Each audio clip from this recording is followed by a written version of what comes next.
Hello students, welcome to Yatin classes. और आज की वीडियो के अंदर हम कवर करने वाले हैं अपना बहुत important chapter, that is foreign exchange rate. इस वीडियो के अंदर मैं आपको सारे के सारे बेसिक कॉन्सेप्ट, सारे के सारे टर्म्स, क्या क्या चीजें यूज की जाती हैं, किस तरीके के क्वेश्चंस आपके एग्जाम में पूछे जाएंगे, सारी चीजें इस वीडियो में कवर करवाऊंगा। चलिए स्टार्ट करते हैं। देखो, सबसे पहले बेटा, फॉरेन एक्सचेंज रेट, जैसा आपको पता है कि फॉरेन एक्सचेंज रेट का मतलब क्या होता है। देखो, होता क्या है, हर कंट्री की अपनी खुद की करेंसी होती है। फॉर एग्जांपल, हम इंडिया की बात करें तो हमारा रुपी है, यूएसए की बात करें तो डॉलर है, यूके की बात करें तो उनका पाउंड है। ठीक है, तो इस तरीके से हर कंट्री की अपनी अपनी करेंसी होती है। और जब हम एक कंट्री की करेंसी को दूसरी कंट्री की करेंसी के साथ एक्सचेंज करते हैं, उसे ही हम फॉरेन एक्सचेंज रेट बोलते हैं। For example, $1 is equals to, for example, 85 rupees. ठीक है, तो ये $1 के प्राइस कितने हैं? 85 रुपए हैं। That is your foreign exchange rate. ठीक है, ये कैसे डिटरमाइन होता है, कौन कौन से मेथड्स होते हैं, जो इंडिया में अप्लाई होता है, पहले कौन सा अप्लाई होता था, ये सब चीजें मैं इस वीडियो के अंदर आप लोगों को कवर करवाने वाला हूँ। तो अब इसको देखते हैं कि फॉरेन एक्सचेंज रेट एक्चुअली होता क्या है। फॉरेन एक्सचेंज रेट एक ऐसा रेट होता है जिससे एक कंट्री की करेंसी को दूसरी कंट्री की करेंसी से एक्सचेंज किया जाता है।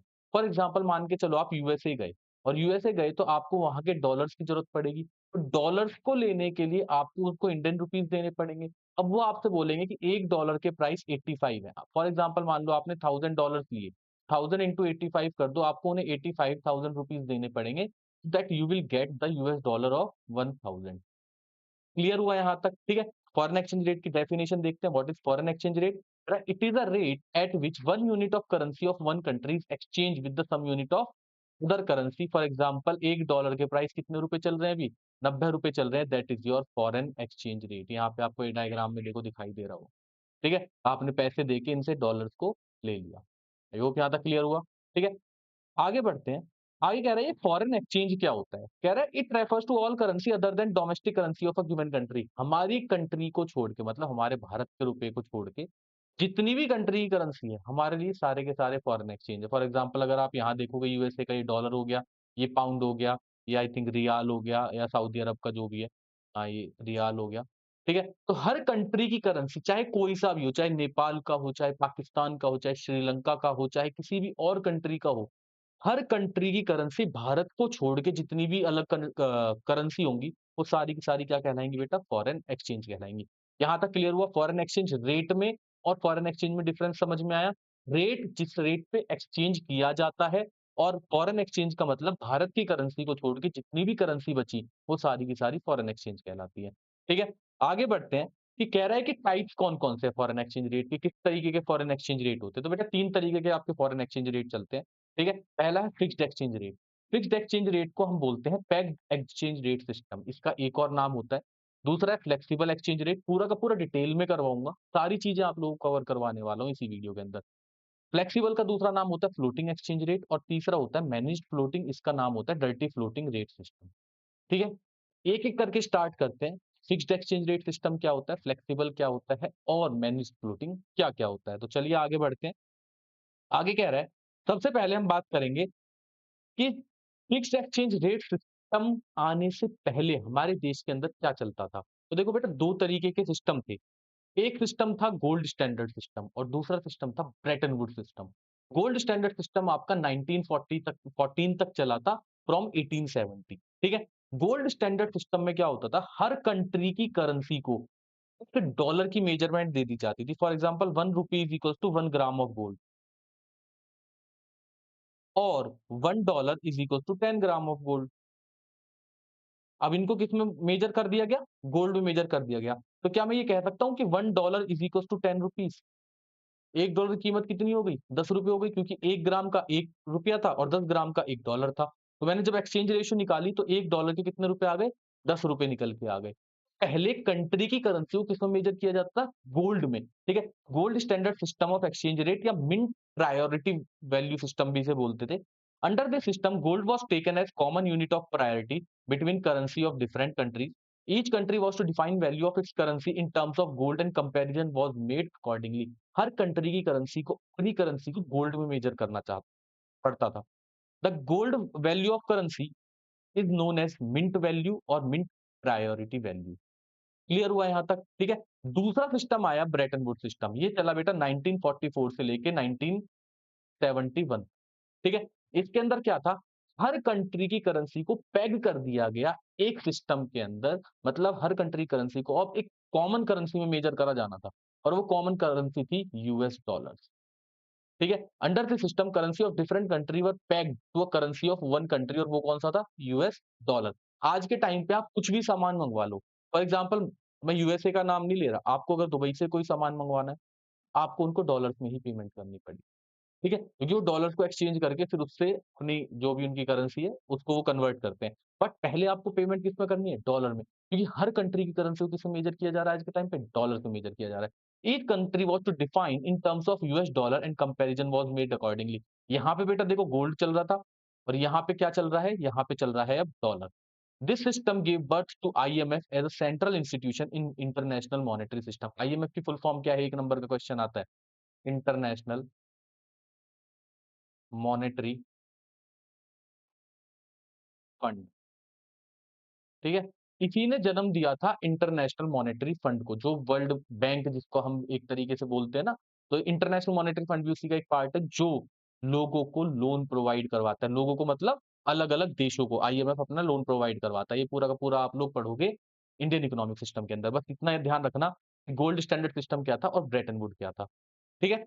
आगे बढ़ते हैं। कि सबसे पहला एक्सचेंज रेट सिस्टम निकल के आता है। ये मैंने टाइप बताए 3 तरीके के होते हैं, फिक्स्ड, फ्लेक्सिबल, मैनेज्ड, फ्लोटिंग। सबसे पहले फिक्स्ड की बात करवाता हूँ कि फिक्स्ड एक्सचेंज रेट सिस्टम कौन-सा होता है? फिक्स्ड एक्सचेंज रेट सिस्टम वो सिस्टम होता है जिसे गवर्नमेंट फिक्स करती है। ठीक है? It is fixed by the government. For example government ने कहा $1 के प्राइस ₹85 है। अब वो मार्केट के हिसाब से चाहे 80 चल रहा हो, चाहे मार्केट के हिसाब से 90 चल रहा हो, आपके लिए उस डॉलर का प्राइस कितना रहने वाला है? ₹85। गवर्नमेंट ने फिक्स कर दिया। ऐसा गवर्नमेंट क्यों करती है? क्या कारण रह रहा है कि गवर्नमेंट ने कह दिया कि नहीं, हम प्राइसेज़ को जो है वो फिक्स कर देंगे? बेटा होता क्या है, फॉर एग्जांपल मान के चलो, आपने कोई $1000 की इन्वेस्टमेंट करी कहीं पे, तो आपने कितने रुपए इन्वेस्ट कर दिए? 85,000। ये करोड़ में भी हो सकती है। अब हुआ क्या कि उस टाइम पे डॉलर के प्राइस 85 चल रहे थे। अगर इसे मार्केट पे छोड़ दिया जाता, अगर प्राइस 90 हो जाते, तो उस बंदे को क्या हो जाने वाला था? फ़ायदा हो जाता। उसके लिए वो प्राइस कितना बैठने वाला था? 90, पर उसने कितने पे किए? 85। बट अगर वो 80 हो जाता तो उसे नुकसान हो जाता ना ₹5000 का। वो सोचता कि यार थोड़े दिन बाद इन्वेस्टमेंट कर लेता तो ज़्यादा बढ़िया नहीं रहता? बट गवर्नमेंट कहती है कि एनकरेज करने के लिए इन्वेस्टमेंट्स को और वेंचर कैपिटल्स को हमें प्राइसेज़ को फिक्स करना पड़ेगा। ताकि क्या हो कि जो हमारे इन्वेस्टर्स हैं, उन लोगों को ज़्यादा नुकसान ना झेलना पड़े। ये जितना भी नुकसान होगा ये 80 और 90 वाले के हिसाब से, वो सब कुछ गवर्नमेंट देखेगी। फ़ायदा होगा तो गवर्नमेंट को, नुकसान होगा तो गवर्नमेंट को। अब ये कैसे फ़ायदा और नुकसान होता है, एक बार ध्यान से पहले से मेरिट्स और डिमेरिट्स को समझ लेते हैं। ठीक है? पहला पॉइंट पढ़ते हैं, market stability in exchange rate. अब देखो एक्सचेंज रेट की वज़ह से क्या होता है बेटा, मार्केट स्टेबिलिटी आ जाती है। मार्केट स्टेबिलिटी का मतलब क्या है कि आपको पता है कि ₹85 का $1 मिलने वाला है। मैं आज इन्वेस्ट करूँगा तो भी 85 का है, 6 महीने बाद करूँगा तो भी 85 का है। तो मुझे कोई ज़्यादा लोड लेने की ज़रूरत है नहीं। मेरे को ज़्यादा टेंशन लेने की ज़रूरत है नहीं कि प्राइस ऊपर-नीचे जा सकता है। तो मार्केट स्टेबिलिटी मिल गई। दूसरा, एनकरेज करता है इंटरनेशनल ट्रेड को। विदेशियों को एनकरेज करता है, इंटरनेशनल व्यापार को एनकरेज करता है कि भाई इन्वेस्ट करो। क्यों इन्वेस्ट करो? क्योंकि ये ₹85 चल रहा है। ना यहाँ पे 80 होगा, ना यहाँ पे 90 होगा। आप लोगों के लिए फ़ायदा है, ना आपको नुकसान होने वाला डॉलर की इन्वेस्टमेंट से, ना फ़ायदा होने वाला। बट हाँ, आपको एक फिक्सिटी मिल जाएगी कि हाँ, आप लोग इन्वेस्ट कर सकते हो। तीसरा कह रहा है it helps in making macro economic policies. ठीक है? मैक्रो इकोनॉमिक पॉलिसीज़ का मतलब हो गया कि इसके हेल्प से आप लोग अपनी इकोनॉमी की पॉलिसीज़ बना सकते हो। ये मैक्रो इकोनॉमिक जब पूरा का पूरा पढ़ोगे ना, तब समझ में आएगा कि कोई भी आपको पॉलिसी बनानी है गवर्नमेंट को, उसमें हेल्प कर देता है फिक्स्ड एक्सचेंज रेट सिस्टम कि हाँ, हमें एफडीआई ज़्यादा करवानी है, पोर्टफोलियो इन्वेस्टमेंट ज़्यादा करवानी है, उसके लिए पॉलिसीज़ बनानी होंगी, तो अगर रेट फिक्स रहेगा तो उसमें हेल्प रहेगी। अवॉइड स्पेकुलेशन, स्पेकुलेशन का मतलब है सट्टेबाज़ी। सट्टेबाज़ी का मतलब क्या हो गया? फॉर एग्ज़ाम्पल मान लो मैंने आज डॉलर 85 का खरीदा, अब से 15 दिन बाद वो ₹90 का हो जाता है, तो मेरे को ₹5 पर डॉलर का फ़ायदा हो गया। तो मैं इन्वेस्टमेंट करना शुरू कर दूँगा। बट ये क्या करेगा कि जब प्राइस ही फिक्स रहेगा, आप आज खरीदो 1 से 1 महीने बाद खरीदो, प्राइस क्या रहने वाला है? फिक्स रहने वाला है, तो स्पेकुलेशन, सट्टेबाज़ी बिल्कुल खत्म हो जाएगी, और प्रमोट करता है इंटरनेशनल इन्वेस्टमेंट को। इंटरनेशनल इन्वेस्टमेंट मैंने अभी बताया, एफडीआई, पोर्टफोलियो, दोनों को ये प्रमोट करता है कि भाई आओ, आओ आके इन्वेस्ट करो हमारे देश के अंदर। आई होप यहाँ तक मेरिट्स क्लियर हुए होंगे। ये मेरिट्स आप लोगों को ये as it is point two point याद रखने हैं, ठीक है? इन्हीं में से कोई एक्सप्लेन करने के लिए अगर आया तो आ जाए। ठीक है? फिक्स्ड एक्सचेंज रेट सिस्टम कौन फिक्स कर रहा है? गवर्नमेंट। यहाँ तक क्लियर? डीमेरिट्स क्या है? कह रहा है कि इसके अंदर ना फॉरेन एक्सचेंज रिजर्व रखना पड़ता है। सर फॉरेन एक्सचेंज रिजर्व की क्या जरूरत पड़ गई? किसके अंदर? फिक्स्ड एक्सचेंज रेट सिस्टम के अंदर। बेटा एक बात बताओ, गवर्नमेंट ने $1 की प्राइस फिक्स कर दी ₹85। नुकसान, नफा सब कुछ कौन झेलने वाला है? गवर्नमेंट झेलने वाली है। अगर मान के चलो इस 85 के प्राइसेस ₹90 चले गए, गवर्नमेंट को कितने में बेचना पड़ रहा है? ₹85 में।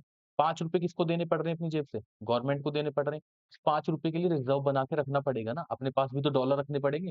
इसीलिए गवर्नमेंट को है ना फॉरेन एक्सचेंज रिजर्व बहुत ज़्यादा रखना पड़ता था अपने पास। इसके अंदर फिक्स्ड एक्सचेंज रेट सिस्टम को मेंटेन करना या कह सकते हैं फिक्स करना बड़ा मुश्किल था। सर फिक्स करने का मुश्किल का मतलब समझ में नहीं आया। मतलब ये कि ₹85 रखना है $1 का प्राइस, ये कैसे फिक्स किया गया? अब आपको पता है कि आज के टाइम पे जैसे वॉर चल रही है, ये बहुत ज़्यादा फ्लक्चुएट कर रहा है। ऊपर नीचे चलता रहेगा। अगर ये ऊपर नीचे चलता रहेगा तो मैं कितना प्राइस फिक्स करूँ? क्योंकि अगर कम कर दिया तो अगर ये 90 पहुँच गया तो गवर्नमेंट को तो नुकसान है, गवर्नमेंट कैसे झेलेगी? इतना रिज़र्व बना के रखना पड़ेगा तो गवर्नमेंट को तो हर जगह पे नुकसान होना है और कह रहा है कि एक्सचेंज रेट जो है ना वो फिक्स नहीं हो पाते। फिक्स कैसे नहीं हो पाते बेटा? हर चीज़ के लिए देखो एक प्राइस डिसाइड करना पड़ता है, इक्विलिब्रियम लेवल डिसाइड करना पड़ता है, वो गवर्नमेंट कैसे करती है? ठीक है? गवर्नमेंट को बार-बार चेंज करना पड़ता था क्योंकि ये 85 से पता चला 90 पहुँच गया, 90 से 95 पहुँच गया, 95 से 100 पहुँच गया। तो गवर्नमेंट को तो नुकसान होता चला जाएगा। सर अगर ये कम हो गया तो गवर्नमेंट को फ़ायदा होगा, गवर्नमेंट फिर फॉरेन एक्सचेंज रिज़र्व खरीद लेगी। ठीक है? ये पूरा का पूरा भी आपको आगे समझाता हूँ किस तरीके से गवर्नमेंट इसको मेंटेन करके चलती है। आई होप आपको fixed exchange rate system clear हुआ होगा। कौन फिक्स कर रहा है इसे? इसे फिक्स कर रही है हमारी गवर्नमेंट। क्लियर यहाँ तक? आगे इसी में अगला पॉइंट देखते हैं, करेंसी एप्रिसिएशन और करेंसी डेप्रिसिएशन क्या होता है? बेटा ध्यान से थोड़ा-सा पॉइंट समझना। $1 के प्राइस अगर $1 के प्राइस अगर ₹80 से बढ़ के $1 के प्राइस ₹90 हो जाते हैं, आपकी करेंसी की वैल्यू गिर गई। जिस डॉलर के आपको ₹80 देने पड़ते थे, आज उसी डॉलर के कितने रुपए देने पड़ते हैं? ₹90 देने पड़ रहे हैं। यहाँ पे आपकी करेंसी की वैल्यू डेप्रिशिएट हो गई है। क्लियर? अगर $1 के प्राइस 80 से कम होके $1 के प्राइस 70 हो जाते हैं, तो यहाँ पे आपकी करेंसी, आपकी डॉलर की बात नहीं कर रहा, आपकी करेंसी की वैल्यू एप्रिशिएट हो जाती है। एप्रिशिएट का मतलब होता है बेटा बढ़ना। बढ़ेगी कब वैल्यू? बढ़ेगी तब जब डॉलर के प्राइसेस कम होंगे। तो क्वेश्चन ये आता है कि price of dollar is decreasing from 80 to 70, what will be the impact of the following on import, export and national income of an economy? मतलब तीन चीजों पे पूछ रहा है, एक्सपोर्ट पे क्या फर्क पड़ेगा, इंपोर्ट पे क्या फर्क पड़ेगा और नेशनल इनकम पे। देखो तीनों चीजें यहीं पे समझाता हूँ आप लोगों को। देखो अगर $1 के प्राइस 80 से कम होके 70 हो जाते हैं, ध्यान से समझना। सबसे पहले इंपोर्ट की बात करते हैं। इंपोर्ट मतलब विदेशियों से मंगवाना। पहले मुझे $1 के प्राइस कितने रुपए देने पड़ रहे थे? ₹80। आज कितने देने पड़ रहे हैं? ₹70। मेरे लिए तो फ़ायदा हो गया, तो मैं इंपोर्ट को क्या कर दूँगा? बढ़ा दूँगा। अगर मैं एक्सपोर्ट की बात करूँ, एक्सपोर्ट मतलब मेरे को यहाँ से सामान भेजना है। अब यूएसए वालों की तरफ से सोचो, $1 के उन्हें पहले ₹80 का सामान मिलता था। $1 में 80 का मिलता था। आज ₹70 वाला सामान उन्हें $1 में मिल रहा है। उनके लिए सामान महँगा हो गया, हमारे देश के गुड्स महँगे हो गए, एक्सपोर्ट आपका बेटा कम हो जाएगा। ठीक है? और नेशनल इनकम की बात करेंगे। अब नेशनल इनकम पे सोचो, अगर एक्सपोर्ट कम हो गया और इम्पोर्ट आपका बढ़ गया, फिर से समझो, अगर एक्सपोर्ट कम हो गया मतलब विदेश का पैसा कम आ रहा है और इम्पोर्ट बढ़ गया मतलब हमारे देश का पैसा जा रहा है, मतलब नेट एक्सपोर्ट कम है हो रहा है। और अगर नेट एक्सपोर्ट आपका कम होता है, आपकी नेशनल इनकम ऑटोमैटिकली कम हो जाती है। तो 3 चीज़ पढ़ी, इम्पोर्ट बढ़ेंगे, एक्सपोर्ट कम होंगे और नेशनल इनकम आपकी कम हो जाएगी। तो इसे मैं डिटेल में आप लोगों को दिखा देता हूँ कि what will be the impact of currency appreciation? It refers to increase in the value of domestic currency in terms of foreign currency. For example $1 is equals to 80 to 70। Clear यहाँ तक? ठीक है? आगे कह रहा है effect of appreciation on import. It means a rise in the price of domestic currency in terms of foreign currency with same amount more goods can be purchased from USA. As a result import will increase. Decrease in export क्या कह रहा है? Export कैसे कम हो जाएगा कि हमारे देश का सामान क्या हो जाएगा? महंगा हो जाएगा। It leads that one unit of foreign currency will buy less of domestic goods, so export will decrease. What will be the impact of national income? As export will fall and import will rise due to appreciation, net export will decrease, it will reduce national income. ये मेरी photo के पीछे आ रहा होगा, आप लोगों को दिखाई नहीं दे रहा होगा, पर एक बार मैंने आपको पढ़ के बता ही दिया कि नेशनल इनकम कम हो जाएगी, एक्सपोर्ट बढ़ जाएगा, और सॉरी एक्सपोर्ट भी कम हो जाएगा और इम्पोर्ट आप लोगों का बढ़ जाएगा। बेटा बहुत इंपॉर्टेंट क्वेश्चन है। इसमें से अगर आपका क्वेश्चन अगर घूम के आया ना तो इसमें से जरूर पूछा जाएगा आपका फॉरेन एक्सचेंज रेट से। आई होप यहाँ तक आप लोगों को क्लियर हुआ होगा। अब बात करते हैं करेंसी डेप्रिसिएशन की। What is currency depreciation? मैंने अभी आप लोगों को बताया कि अगर $1 के प्राइस ₹80 से बढ़ के ₹90 हो जाते हैं, आपकी करेंसी की वैल्यू क्या हो जाएगी बेटा? आपकी करेंसी की वैल्यू डेप्रिशिएट हो जाएगी, ठीक है? आपकी करेंसी की वैल्यू जब डेप्रिशिएट होगी, आपका इम्पोर्ट पे क्या इम्पैक्ट पड़ेगा? आप ध्यान से समझो। अगर 80 से 90 हो रहा है, आपके लिए सामान महँगा हो गया, आप इम्पोर्ट कम करोगे। एक्सपोर्ट विदेशियों के लिए हमारा सामान सस्ता हो गया, एक्सपोर्ट बढ़ जाएगा और अगर एक्सपोर्ट बढ़ेगा, इम्पोर्ट कम हो जाएगा तो नेशनल इनकम ऑटोमैटिकली क्या हो जाएगी बेटा? बढ़ जाएगी। यही तो बात कर रहा था। डिक्रीज़ इन इम्पोर्ट्स, ठीक है? Imports, it means a fall in the price of domestic currency in terms of the foreign currency. Foreign goods will become relatively costly. आपके लिए वो foreign goods क्या बन जाएंगे? Costly बन जाएंगे। एक्सपोर्ट पे क्या इम्पैक्ट पड़ने वाला? That one unit of foreign currency will buy more of domestic goods. Export will increase. That domestic goods will become relatively cheap. Clear? हमारे देश का सामान सस्ता हो जाएगा विदेशियों के लिए, इसलिए वो ज़्यादा खरीदेंगे। अगर ये बढ़ा, ये कम हुआ तो ऑटोमैटिकली नेशनल इनकम आपकी क्या होने वाली है? Increase. As export will increase and import will fall due to depreciation, net export will increase, it will increase national income assuming no change in other things. I hope आप लोगों को depreciation और appreciation का question समझ में आया होगा। Question किस तरीके से पूछा जाता है? If a price of dollar is increasing from 80 to 90, it means depreciation. What will be the impact of the following on the export of a country? Export पे क्या इम्पैक्ट पड़ने वाला है? ओनली एक्सपोर्ट पे पूछा है। अगर प्राइस 80 से 90 जाते हैं, तो बेटा एक्सपोर्ट आपका बढ़ेगा क्योंकि हमारे देश का सामान क्या हो गया? सस्ता हो गया। सस्ता हो गया तो विदेशी ज़्यादा खरीदेंगे तो हमारी डिमांड ज़्यादा होगी तो हम ज़्यादा से ज़्यादा एक्सपोर्ट करेंगे। आई होप यहाँ तक आप लोगों को पॉइंट क्लियर हो गए होंगे, ठीक है? नेक्स्ट टॉपिक देखते हैं, इसका नेक्स्ट टॉपिक क्या कह रहा है? नेक्स्ट टॉपिक आ गया बेटा flexible exchange rate. Flexible exchange rate क्या होता है? पहला फिक्स्ड, फिक्स को किसने फिक्स करा? गवर्नमेंट ने। अगला कौन-सा आ गया? फ्लेक्सिबल। फ्लेक्सिबल को हम किस और नाम से जानते हैं? फ्लोटिंग एक्सचेंज रेट या फ्री एक्सचेंज रेट। ये 2 नाम याद रखना। इसको कौन डिसाइड करता है? डिमांड और सप्लाई। कह रहा है जहाँ डिमांड और सप्लाई एक-दूसरे के इक्वल होते हैं, वो मार्केट में प्राइस प्रिवेल करता है, ठीक है? डिमांड और सप्लाई को हम क्या बोलते हैं? इनको बोलते हैं बेटा मार्केट फोर्सेस। डेफिनिशन पढ़ो क्या कह रहा है? It is the rate which is determined by the forces of demand and supply of different currency in foreign exchange market. जहाँ पे डिमांड और सप्लाई जैसी भी होगी, डिमांड और सप्लाई क्या होते हैं अभी थोड़ी सी देर में समझेंगे, पर जहाँ आपने विदेशियों की डिमांड करी, विदेशियों ने आपके पैसों की डिमांड करी, जहाँ वो एक दूसरे के इक्वल होंगे, इक्विलिब्रियम पे होंगे, वो प्राइस प्रिवेल करेगा। कह रहा है कि इसके अंदर है ना गवर्नमेंट का कोई रोल नहीं होता, क्योंकि गवर्नमेंट का रोल होता है फिक्स्ड में, फ्लेक्सिबल में गवर्नमेंट का कोई रोल नहीं है, ठीक है? The value of currency are allowed to fluctuate freely according to the change in demand and supply, that is why this is known as free exchange rate. कह रहा है कि ये फ्रीली अपना ऊपर-नीचे घूमते हैं दोनों के दोनों, डिमांड भी और सप्लाई भी। जहाँ प्राइस टिकेगा जाके वो मार्केट के अंदर प्राइस प्रिवेल करेगा, ठीक है? आगे देखो इसके क्या-क्या मेरिट्स हैं और क्या-क्या डिमेरिट्स हैं। कैसे प्राइसेस डिटरमाइंड होते हैं बेटा? ये डिमांड कर्व है और ये सप्लाई कर्व है। जहाँ पे मार्केट में प्राइस आ गया, ये मार्केट का प्राइस होता है जो प्रिवेल करता है, ठीक है? इसको मार्केट क्लीयरिंग प्राइस भी बोलते हैं और इसे इक्विलिब्रियम प्राइस भी बोलते हैं, बेटा ध्यान रखो। ठीक है? जहाँ डिमांड और सप्लाई इक्वल होते हैं, उसे क्या बोला जाता है? इक्विलिब्रियम भी बोला जाता है। क्या-क्या फ़ायदे हैं? कह रहा है गोल्ड रिज़र्व नॉट रिक्वायर्ड या foreign exchange reserve not required. भई जब डिमांड और सप्लाई से हो रहा है तो गवर्नमेंट को अपने पास रिज़र्व बनाने की क्या ज़रूरत है? It is an equilibrium rate, मैंने अभी बताया आप लोगों को। No need of use foreign exchange reserve की कोई ज़रूरत नहीं होती और रिसोर्सेज़ का अच्छे से अच्छा यूज़ कर सकते हो। गवर्नमेंट अपने रिसोर्सेज़ पैसे वगैरह अच्छे से यूज़ कर सकती है।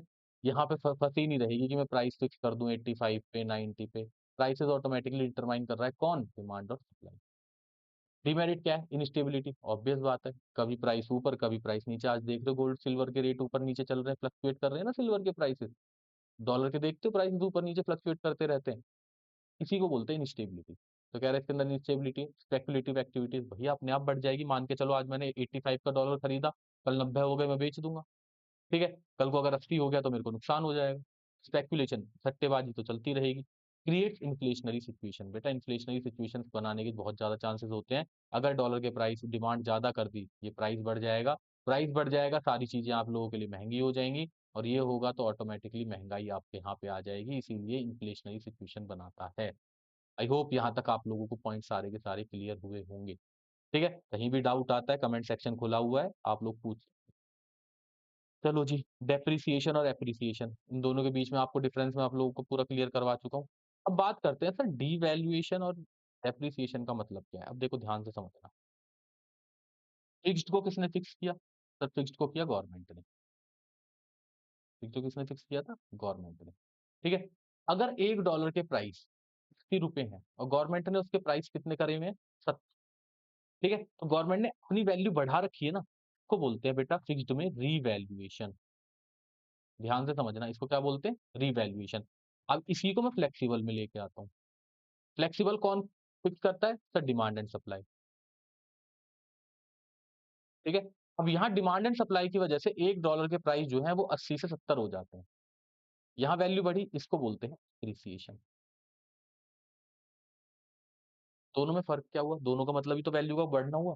बट रीवैल्यूएशन होता है फिक्स्ड एक्सचेंज रेट सिस्टम के अंदर, उस वर्ड को यूज़ किया जाता है, एप्रिसिएशन को फ्लेक्सिबल में यूज़ किया जाता है। इसी तरीके से वैल्यू क्या होती है बेटा? वैल्यू कम भी होती है। $1 के प्राइस अगर 80 से 90 हो रहे हैं, फिक्स्ड एक्सचेंज रेट सिस्टम अगर है, तो ये सब किसने किया होगा? गवर्नमेंट ने अपनी वैल्यू को क्या किया है बेटा? डीवैल्यू। इसको बोलते हैं डीवैल्यूएशन। ठीक है? जानबूझ के अपनी वैल्यू गिराई। सर जानबूझ के गवर्नमेंट अपनी वैल्यू क्यों गिराएगी बेटा? उसका भी कारण है। मैंने आप लोगों को लास्ट वीडियो में बताया था कि जब हमें $7 बिलियन की ज़रूरत थी, हम वर्ल्ड बैंक के पास गए थे, तो वर्ल्ड बैंक ने हमसे कहा कि भाई एक बात बताओ, आप लोग हमारा कर्जा कैसे चुकाओगे? क्योंकि आप लोगों ने अपने रास्ते बंद करे हुए हैं। आप ना एक्सपोर्ट करना चाह रहे, ना इम्पोर्ट करना चाह रहे। तो अगर आप एक्सपोर्ट इम्पोर्ट वाला खेल नहीं खेलोगे, ग्लोबलाइजेशन में नहीं आओगे, तो किस तरीके से आपके पास फॉरेन एक्सचेंज रिजर्व आएगा? मैंने कहा बात तो सही है भई। उस टाइम के फाइनेंस मिनिस्टर ने सोचा कि हाँ भाई बात सही कह रहे हैं कि हमारे पास फॉरेन एक्सचेंज रिजर्व कैसे आएगा? तो गवर्नमेंट ने कहा भाई पहले अपना है ना सामान बेचना शुरू करो विदेशियों को। आप क्या करना शुरू करो? एक्सपोर्ट। एक्सपोर्ट करोगे तो आपके पास फॉरेन एक्सचेंज आएगा। अब देखो एक्सपोर्ट करने के लिए भाई विदेशियों को भी तो मेरा माल सस्ता लगना चाहिए। चाइना बैठा हुआ है साइड में और सस्ता माल बना रहा है। ठीक है? तो गवर्नमेंट ने ना अपनी वैल्यू जानबूझ के गिराई। ठीक है? 80 टू 90 कर दी। जब 80 टू 90 उन लोगों ने अपनी वैल्यू करी, तो ऑटोमैटिकली विदेशी हमारे तरफ अट्रैक्ट हुए और उन्होंने हमारा सामान खरीदना शुरू किया ताकि एक्सपोर्ट बढ़ जाए। इसलिए गवर्नमेंट जानबूझ के अपनी करेंसी की वैल्यू को डीवैल्यू करती है। और यही अगर वैल्यू फ्लेक्सिबल में होती, अगर फ्लेक्सिबल में होती 80 टू 90, इसको मैं बोलता बेटा डेप्रिसिएशन। वर्ड समझ में आ रहा है? डेप्रिसिएशन और डिवैल्यूएशन का और एप्रिसिएशन और रिवैल्यूएशन का। तो देखो डिवैल्यूएशन का लिखा है it refers to reduction in the price of domestic currency in terms of all foreign currency under fixed exchange, और सेम बात यहाँ लिखी है अंडर फ्लेक्सिबल एक्सचेंज। वैल्यू को गिराना अपनी करेंसी की दूसरे के मुकाबले। It takes place due to government, it take place due to market forces demand and supply, क्योंकि फ्लेक्सिबल में कौन खेलता है? Demand and supply. Under fixed exchange rate system खेलता है, ये फ्लेक्सिबल एक्सचेंज रेट सिस्टम खेलता है। यही तो बातें मैंने भी आप सारी चीज मैंने आप लोगों को बताई है। आई होप यहाँ तक आप लोगों को क्लियर हुआ होगा। ठीक है? आगे बढ़ते हैं चैप्टर के अंदर। आगे आता है मैनेज फ्लोटिंग। भारत में जो चलता है वो कौन सा चलता है? Manage floating. मैनेज फ्लोटिंग का मतलब क्या होता है? जब आरबीआई और फ्लेक्सिबल दोनों मिलके काम कर रहे हैं, मतलब फिक्स्ड और flexible. It is a hybrid. It is a hybrid बेटा। हाइब्रिड का मतलब होता है मिक्सचर, कि यहाँ पे खेला फिक्स्ड का भी चल रहा है और फ्लेक्सिबल का भी चल रहा है। ठीक है? दोनों को खुली छूट दे दी कि एक काम करो, फ्लेक्सिबल से रेट डिटरमाइन होने दो, जहां दिक्कत आएगी हम कूद के बीच में आ जाएंगे। ठीक है? मैंने कहा कैसे कूद के आ जाएंगे? गवर्नमेंट ने कहा देखो ऐसा है, डिमांड और सप्लाई के प्राइसेस कहाँ पे पता चलते हैं? जहां डिमांड और सप्लाई इक्वल होते हैं। ये वाला प्राइस मार्केट में प्रिवेल कर रहा है कि $1 का प्राइस मार्केट में भी ₹80 चल रहा है। क्लियर यहाँ तक? गवर्नमेंट ने ऊपर एक लाइन लगा दी, नीचे एक लाइन लगा दी। गवर्नमेंट ने लिख दिया यहाँ पे 80 टू 90, 80 टू 70। गवर्नमेंट ने कहा अगर रेट इसके बीच में फ्लक्चुएट कर रहा है ना, 80 से कम 70 तक चला जाए, 80 से ऊपर 90 तक चला जाए, हम कुछ नहीं बोलेंगे। ठीक है? गवर्नमेंट के लिए सारे के सारे काम कौन करता है? सारे के सारे काम करता है आरबीआई। गवर्नमेंट ने कहा हम नहीं कहेंगे भैया देखो 90 चला जाए, यहाँ से 70 चला जाए। हमने प्राइस कितना डिटरमाइन किया हुआ है? 60। 30 से अगर ऊपर 90 गया तब कुछ नहीं कहेंगे, 70 गया तब तक। अगर हाँ 90 के ऊपर कूद गया, हम मार्केट में कूदेंगे, और मार्केट में कौन कूद के आएगा? आरबीआई। आरबीआई कहेगा इस प्राइस को कम करो। प्राइस को कम करने के लिए क्या बढ़ानी पड़ेगी? सप्लाई। क्या करनी पड़ेगी? सप्लाई। सप्लाई किस चीज की? फॉरेन एक्सचेंज की। आरबीआई के पास रिजर्व रखा हुआ था ना, वो फॉरेन एक्सचेंज मार्केट में निकाल देगा, ताकि ऑटोमेटिकली सप्लाई बढ़ेगी तो ऑटोमेटिकली कम होगा। अगर 70 के नीचे गया, मान के चलो 65 चला गया, तो गवर्नमेंट क्या काम करेगी? यहाँ बाय कर लेगी, क्योंकि भाई अपने पास एक्सचेंज रिजर्व भी तो बना के रखना है, आगे जाके फ्यूचर में काम आएगा। इस प्राइस को कोशिश करती है कि इन दोनों के बीच में फ्लक्चुएट करती रहे। ठीक है? यहाँ पे देखो प्राइसेस को डिटरमाइन किया फ्लेक्सिबल ने, बट आरबीआई का भी रोल था। आरबीआई किसके बिहाफ पे काम कर रहा था? गवर्नमेंट के बिहाफ पे काम कर रहा था। तो यहाँ पे फ्लेक्सिबल प्लस फिक्स्ड दोनों के दोनों आ गए निकल के। फ्लेक्सिबल प्लस फिक्स्ड दोनों के दोनों निकल के आ गए बेटा। इसी को बोलते हैं मैनेज फ्लोटिंग और इसी को बोला जाता है डर्टी फ्लोटिंग। कैसे बोला जाता है अभी देख लेते हैं। It refers to a system in which foreign exchange rate is determined by the market forces and central bank influences the exchange rate through intervention in the foreign exchange market. मैंने अभी इंटरवेंशन पूरा समझा दिया। It is a hybrid. Central bank maintains reserve of foreign exchange to ensure that exchange rate stays within the limit. Limit अभी बताई थी मैंने 90 से लेके 70 के बीच में लिमिट रहनी चाहिए। ठीक है। It is also known as dirty floating. इसको किसके नाम से जाना जाता है? Dirty floating. बेटा ये इंपॉर्टेंट है, इसको थोड़ा सा अंडरलाइन करना। डर्टी फ्लोटिंग क्या होता है? It is a system in which value of countries currency allowed to change in relation to other. Allow कर दिया कि भैया डिमांड सप्लाई बढ़ाओ, बट एक लिमिट भी बांध दी साथ में। ठीक है। आगे क्या कह रहा है? But it is controlled and manipulated by central bank. Control किया जा रहा है ना, 80 से 70 के 90 से 70 के बीच में चल रहा है खेल। ठीक है। It with in a particular range. Clear. अगर यहाँ पे बेटा गवर्नमेंट का रोल नहीं होता, अगर यहाँ बीच में आरबीआई कूद के नहीं आती, तो इसे मैं बोल देता क्लीन फ्लो। और बेटा अगर आरबीआई कूद के नहीं आती तो ये फ्लेक्सिबल बन जाता ना। ठीक है। आरबीआई का आना भी ज़रूरी था, क्योंकि इसको मेंटेन करके चलना बहुत ज़्यादा ज़रूरी हो गया था। आई होप यहाँ तक आप लोगों को क्लियर हुआ होगा। अब बात करते हैं, मैंने अभी आप लोगों को जब ये डायग्राम बनाया, तो ये आपका डिमांड कर्व हो गया और ये आपका सप्लाई कर्व हो गया। आप कब-कब डिमांड करते हो? फॉरेन एक्सचेंज की डिमांड कब-कब की जाती है? कह रहा है जब भी आप इंपोर्ट करोगे। डिमांड का मतलब होता है जब भारत का पैसा विदेशों में जाएगा। विदेशों का पैसा जब भारत में आएगा तो सप्लाई कहलाएगी। कब-कब डिमांड होगी? भारत का पैसा विदेश में कब जाएगा? जब आप इंपोर्ट करोगे। जब आप घूमने के लिए जाओगे, जब आप कुछ गिफ्ट वगैरह या कुछ चीज़ भेजोगे विदेशों के अंदर, ठीक है? Purchase of assets in foreign country, मैंने जाके वहाँ पे बिल्डिंग खरीद ली, मैंने शेयर खरीद ली, भारत का पैसा विदेश में गया। स्पेकुलेशन, अगर आप विदेशों में सट्टेबाज़ी कर रहे हो, ठीक है? रीपेमेंट ऑफ इंटरनेशनल लोन, अगर आपने विदेशों से लोन यूएसए से हमने लोन ले रखा है, हमने उनकी रीपेमेंट करी, हमारे देश का पैसा जा रहा है ना। तो जब भी भारत का पैसा विदेशों में जा रहा होगा, तो डिमांड करी आपने फॉरेन एक्सचेंज की, क्योंकि भाई वो ये कहेंगे कि हमें हमारी पेमेंट हमारे डॉलर में चाहिए। मैंने मान के चलो यूएसए से फ़ोन मँगवाया, ठीक है? यूएसए ये थोड़ी कहेगा कि रुपीज़ दे दो, वो कहेगा मेरे डॉलर दो। अब मैं क्या करूँगा, पहले रुपये लेके डॉलर में कन्वर्ट करवाऊँगा और डॉलर में कन्वर्ट करवा के फिर उन्हें भेजूँगा, तो मैंने उनके डॉलर की डिमांड करी ना, ठीक है? That is called demand for foreign exchange. कब-कब होती है? सप्लाई कब-कब होती है बेटा? सप्लाई होगी जब एक्सपोर्ट होगा, मतलब विदेशी पैसा। एक्सपोर्ट, उन्होंने हमारे यहाँ डिमांड करी, मैंने सामान भेजा, मैंने शूज़ भेज दिए, उन्होंने मेरे को पैसे भेजे। ठीक है? मेरे पास फॉरेन एक्सचेंज आया, विदेशी डॉलर आया, क्योंकि मुझे तो डॉलर चाहिए, ठीक है? फॉरेन इन्वेस्टमेंट, विदेशियों ने आके यहाँ पे इन्वेस्टमेंट कर दी, सैमसंग ने अपनी फैक्ट्री खोल ली, ओप्पो ने खोल ली, वीवो ने खोल ली। रेमिटेंस फ्रॉम अब्रॉड, मान के चलो कोई बंदा है, विदेशों में काम कर रहा है, वो अपने घरवालों को पैसे भेज रहा है, ठीक है? तो उसे क्या बोलते हैं? Remittances from abroad. स्पेकुलेशन, सट्टेबाजी, loans from rest of the world, इसे लोन लिख लेना। Loan from rest of the world, आपने रेस्ट ऑफ द वर्ल्ड से लोन लिया, विदेशी मुद्रा आपके पास आ रही है। और grants and donation from abroad, अगर आपको कोई ग्रांट्स मिलती है, कोई डोनेशन मिलती है अब्रॉड से, तो वो भी आपकी किसमें कहलाएगी बेटा? सप्लाई में कहलाएगी। These are demand and supply of foreign exchange. अगर मैं डायग्राम की बात करूँ बेटा इसकी सिंपल सी, देखो ये एक्स एक्सिस है, ये आपका वाई एक्सिस, ठीक है? यहाँ पे डिमांड होती है, यहाँ पे सप्लाई होती है, ठीक है? यहाँ डिमांड और सप्लाई लिख देते हैं, यहाँ एक्सचेंज रेट लिख देते हैं। जहाँ पे एक दूसरे को मीट करते हैं ना, ये प्राइस मार्केट में प्रिवेल करता है और इसी को हम इक्विलिब्रियम रेट बोलते हैं,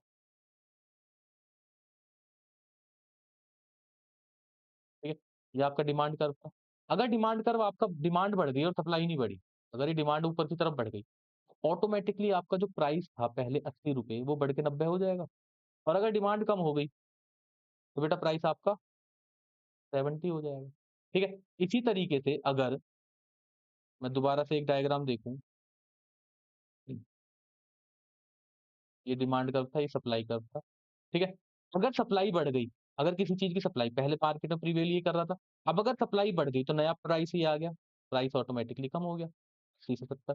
किसी चीज़ की सेल कब लगती है? जब सप्लाई ज़्यादा हो, और सप्लाई ज़्यादा होगी मतलब प्राइस कम हुए होंगे, ठीक है? और अगर सप्लाई आपकी बढ़ गई, सॉरी कम हो गई, तो कम हो जाएगी तो ऑटोमैटिकली प्राइस क्या हो जाएगा? 90। इस तरफ होगा तो कम होगा, इस तरफ होगा ज़्यादा। हमेशा याद रखना, राइटवर्ड अगर कोई कर्व जा रहा हो, तो वो इंक्रीज़ का साइन माना जाता है और लेफ्टवर्ड जा रहा हो तो वो हमेशा डिक्रीज़ का साइन। तो अगर लेफ्टवर्ड हो रहा है, तो मतलब सप्लाई आपकी डाउन हो रही है, यहाँ पे सप्लाई आपकी इंक्रीज़ हो रही है। अगर सप्लाई डाउन जाती है तो प्राइस 80 से 90 चला जाएगा। आई होप आपको डायग्राम यहाँ पे समझ में आया होगा। ठीक है? These are the reasons of demand and supply for foreign exchange. अगला लास्ट पॉइंट पढ़ते हैं इसका, foreign exchange market. Foreign exchange market क्या है? फॉरेन एक्सचेंज मार्केट एक ऐसी जगह है, एक ऐसी ज्योग्राफिकल लोकेशन है, कह सकते हैं ऑनलाइन लोकेशन या कुछ भी चीज ऐसी मान लो, जहाँ पे फॉरेन एक्सचेंज एक्सचेंज की जाती है, खरीदे और बेचे जाते हैं। It is a place where currencies are traded, converted and exchange. ठीक है, also known as US international money market, where the demand for a currency equate it supply. जहां डिमांड और सप्लाई इक्वल कर रहे हैं, उस प्राइस पे आप अपने करेंसीज को एक्सचेंज करते हो, बेचते या खरीदते हो। ठीक है, इसके 3 फंक्शन हैं और 2 मार्केट हैं। तीनों के तीनों फंक्शन पढ़ने हैं और दोनों के दोनों मार्केट पढ़ने हैं। यही आपका चैप्टर हो जाएगा समाप्त। सबसे पहले फंक्शन की बात करता हूँ कि जो फॉरेन एक्सचेंज मार्केट है, फॉरेन एक्सचेंज मार्केट क्या करता है? आपको विदेशों से सामान खरीदना है। फॉर एग्जाम्पल मान के चलो मैंने चाइना से कोई मशीन मंगवाई। चाइना से अगर मैं मशीन मंगवा रहा हूँ या कुछ सामान खरीद रहा हूँ, तो मेरे को पहले जाके उनको क्या करना पड़ेगा? डील करनी पड़ेगी। डील करने के बाद वहाँ पे जो फॉरेन एक्सचेंज मार्केट है, वही तो मेरी सेटलमेंट करवाएगा, वही तो पैसों का लेन-देन करवाएगा। तो 3 तरीके के फंक्शन प्रोवाइड करवाता है और ये 3 फंक्शन कौन-कौन से हैं? ट्रांसफर फंक्शन, क्रेडिट फंक्शन और हेजिंग फंक्शन। डिटेल में देखते हैं इन तीनों फंक्शंस को, क्या कह रहा है। सबसे पहले बात करते हैं ट्रांसफर फंक्शन की। ट्रांसफर फंक्शन क्या कह रहा है? It means purchasing power in terms of foreign currency across different countries in the world. कह रहा है कि परचेजिंग पावर एक कंट्री से दूसरी कंट्री में ट्रांसफर हो जाती है। फॉर एग्जाम्पल मान के चलो मेरे पास 1,00,000 रुपए थे और मैंने चाइना से कुछ सामान मँगवाया, तो मैं जब चाइना से कुछ सामान मँगवाऊँगा तो मुझे पेमेंट किसमें करनी पड़ेगी उनको? डॉलर्स में पेमेंट करनी पड़ेगी। आज वो 1,00,000 मेरे पास है, वो 1,00,000 रुपए किसके पास चला जाएगा? चाइना के पास। फॉर एग्ज़ाम्पल मान के चलो आपने यूएसए से मँगवाया, आपने किसी और कंट्री से मँगवाया मतलब अरब कंट्री से मँगवा लिया, ठीक है? रशिया से मँगवा लिया, ठीक है? अब आज आपके पास पैसा है, रशिया के पास से आपने कुछ डिफेंस इक्विपमेंट्स खरीदे। आप अगर उनसे डिफेंस इक्विपमेंट खरीद रहे हो तो आपका पैसा अब वो किसके पास जा रहा है? रशिया के पास पहुँच रहा है, ठीक है? तो परचेज़िंग पावर आज आपके पास थी, अब किसके पास है? रशिया के पास। तो इस तरीके से ट्रांसफर फंक्शन मतलब परचेज़िंग पावर को ट्रांसफर कर देता है, खरीदने की शक्ति को। खरीदने की शक्ति कौन है? पैसा, ठीक है? दूसरा कह रहा है भैया क्रेडिट फंक्शन भी प्रोवाइड करवाता है। क्रेडिट का मतलब हो गया बेटा उधार, आपको उधार दिलवा देता है 3 महीने के लिए, ठीक है? It implies provision of credit in terms of foreign exchange for the export and import of goods and services across different countries in the world. आप गए, आपने कहा उधार चाहिए, उन्होंने कहा ठीक है 3 महीने का बिल्स ऑफ एक्सचेंज 3 महीने जाओ, सामान लेके जाओ, सामान पहुँचेगा, उसे बेचो, बेचने के बाद जो पैसा आएगा उससे बिल पे ऑफ कर दो। क्रेडिट फंक्शन भी प्रोवाइड करवा देता है फॉरेन एक्सचेंज मार्केट बट आपकी क्रेडिट वर्दीनेस होनी चाहिए। आप इतने होने चाहिए कि आप लोन ले सको। Bills of exchange with maturity period of कितने महीने? 3 महीने are generally used for international payment. कितने महीने का बिल्स ऑफ एक्सचेंज चलता है बेटा? ये ध्यान रखना, 3 महीने। क्लियर यहाँ तक कोई दिक्कत? पेन चेंज कर लेते हैं हम थोड़ा-सा यहाँ पे। Credit is required for this period in order to enable the importer to take possession of goods, sell them and obtain money to pay off the bill। कह रहा है कि ये 3 महीने का टाइम चाहिए होता है ताकि उसके पास सामान पहुँचे। वही यूएसए से सामान आने में 1 महीना लग जाएगा। सामान पहुँचेगा, उसे लेके आओगे, उसे बेचोगे, पैसा कमाओगे, उसके बाद बिल पे ऑफ कर दो। क्रेडिट फंक्शन प्रोवाइड करवा दिया किसने? आपको फॉरेन एक्सचेंज मार्केट। क्लियर हुआ? और लास्ट है हेजिंग फंक्शन। हेजिंग फंक्शन कह रहा है it implies protection against the risk involved in variation in foreign exchange rate. कह रहा है कि फॉरेन एक्सचेंज मार्केट ना आपको एक हेजिंग फंक्शन भी प्रोवाइड करवा देता है। हेजिंग का मतलब होता है लॉस से बचना। ठीक है? एक फॉरवर्ड मार्केट नाम की चीज़ करवाता है ये। फॉरवर्ड मार्केट का नाम के मतलब क्या होता है? देख लेते हैं इसको थोड़ा-सा डिटेल में। देखो, आज डॉलर के प्राइस ₹90 चल रहे हैं। मेरे को सामान अब से 3 महीने बाद खरीदना है। मैं गया मैंने कहा भाई एक बात बताओ मुझे 3 महीने बाद खरीदना है। हो सकता है उस टाइम पे डॉलर के प्राइस बढ़ जाए। मुझे तो नुकसान हो सकता है। 1,00,000 डॉलर की डील है। 1,00,000 इंटू 90 करोगे इंटू 90 कर दोगे तो आप लोगों को तो बहुत ज़्यादा 90 लाख रुपए देने पड़ेंगे। अब मैं क्या करूँ? क्या पता उस टाइम पे अगर प्राइसेज़ 95 चले गए तो मेरे को तो सीधा-सीधा 5 लाख का नुकसान है। तो वो कहते हैं रुको, हम आपको एक प्राइस डिटरमाइन करके देते हैं ₹90।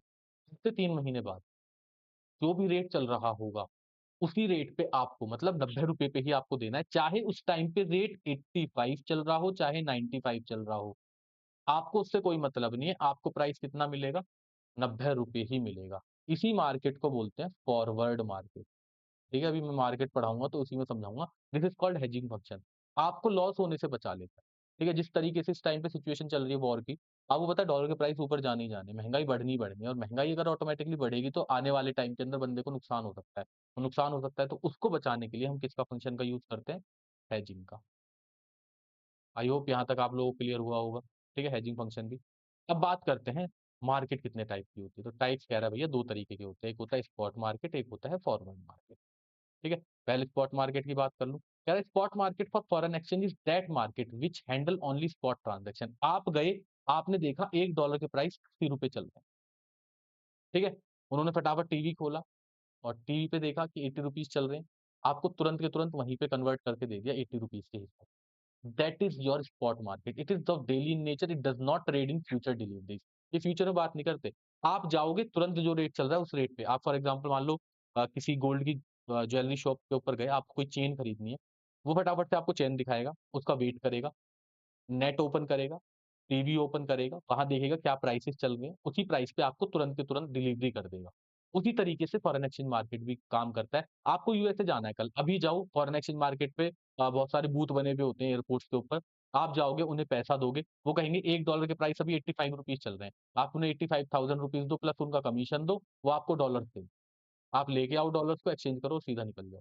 तो अभी रेट चल रहा है, दैट इज़ स्पॉट मार्केट। जो काम ऑन द स्पॉट हो उसे स्पॉट मार्केट बोलते हैं। Receipt and payment are made immediately, तुरंत के तुरंत काम होना चाहिए।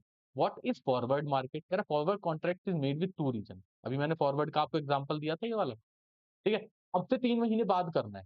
आप ज्वेलरी की शॉप पे गए और आपने जाके उनसे कहा कि भई सुनो, मेरे को ज्वेलरी चाहिए अब से 3 महीने बाद। अभी गोल्ड का प्राइस मान के चल रहे हैं ₹1,60,000 चल रहा है। तो आप मेरे से ₹1,60,000 के हिसाब से पैसे ले लो। अब उस टाइम पे अगर मार्केट का प्राइस 1,40 चल रहा हो, चाहे 1,90,000 चल रहा हो, आपको कोई मतलब नहीं है। आपको प्राइसेज़ कितने देने हैं? ₹1,60,000। इस this is called forward market. जो हेजिंग फंक्शन बचाता है, वो फॉरवर्ड मार्केट ही आपका बचाता है। ठीक है? फॉरवर्ड मार्केट कह रहा है 2 रीज़न से किए जाते हैं। पहला to minimize the risk of loss due to adverse change in exchange rate through hedging. मैंने भी जो आपको बताया, जो एडवर्स रेट ऊपर-नीचे होते रहते हैं ना, उससे बचने के लिए फॉरवर्ड मार्केट की हेल्प ली जाती है to make profit through speculation. सट्टेबाजी सर, सट्टेबाजी का मतलब क्या होता है बेटा? सट्टेबाजी का मतलब है कि मैंने आज $1 की कीमत मान लो 85 पे खरीद ली, ठीक है? मैंने उससे बात कर ली कि उस टाइम पे मार्केट में कुछ भी चल रहा हो, उसने मुझे 85 में दे दिया। उस टाइम पे अगर मार्केट में मान के चलो कि प्राइस जो है वो 80 हो गया, कि मेरे को पता है कि सिचुएशन ऐसी कम हो सकती है, तो मुझे तो ₹5 का फ़ायदा हो रहा है। मुझे कितने रुपए मिलेंगे? ₹5, ठीक है? 90 हो गया, तो आपको कितने रुपए देने? ₹8 सॉरी, यहाँ पे फ़ायदा हो रहा है, यहाँ पे आपको नुकसान हो जाएगा ₹5 का। यहाँ पे ₹5 का लॉस हो जाएगा, यहाँ ₹5 का आपको प्रॉफिट हो जाएगा। तो हेजिंग फंक्शन के लिए, स्पेक्युलेशन एक्टिविटीज़ के लिए आप लोग यूज़ करते हो किसका? फॉरवर्ड मार्केट का। आई होप यहाँ तक क्लियर हो रहा है आप लोगों को। आगे कह रहा है फॉरवर्ड मार्केट क्या होती है? It deals with such sales and purchase of foreign exchange which are contracted today, आज की गई है, but are implemented after some time in the future. आज कॉन्ट्रैक्ट कर लिया, उसकी पेमेंट वगैरह सारी की सारी कब करनी है? फ्यूचर के अंदर। ये था आपका फॉरेन एक्सचेंज मार्केट। ठीक है? मैंने पूरा का पूरा आपको करवा दिया ये कंप्लीट, ठीक है? जो भी चीज़ें आपकी फॉरेन एक्सचेंज मार्केट में थी, वो मैंने सारी की सारी कवर करने की इसमें कोशिश करी है। इससे बाहर ना एग्ज़ाम में कुछ भी पूछा नहीं जाता है। इनको फ़ॉलो करते रहो, इसको रीड करते रहो, लिखते रहो, जो-जो चीज़ें कीवर्ड्स चाहिए वो मैंने सारी की सारी वीडियोज़ के अंदर आप लोगों की डाल दी हैं, ठीक है? आई होप यहाँ तक आप लोगों को क्लियर हुआ होगा। सारी की सारी वीडियोज़ जैसे आप इंग्लिश का एग्ज़ाम दे के आओगे ना तब तक आपको मिल चुकी होंगी। आपके सारे के सारे पोर्टल प्लस उसके बाद मैं स्टार्ट करूँगा रिवीजन क्लासेस, मैं उसके लिए भी प्रिपरेशन कर रहा हूँ। इसके बाद आपके 50 एमसीक्यूज़, मोस्ट इम्पोर्टेंट क्वेश्चन्स, वो सारी चीज़ें मैं अगले 8 दिनों के अंदर जो आपका वो 12 से 18 वाला जो 6 दिन का टाइम मिलने वाला है, उसमें सब चीज़ें कवर करवाने वाला हूँ। बस वीडियोज़ को कंटिन्यू रखो, ठीक है? सारी चीज़ें कवर करो। तो मिलते हैं नेक्स्ट वीडियो में, तब तक के लिए bye bye, thank you so much.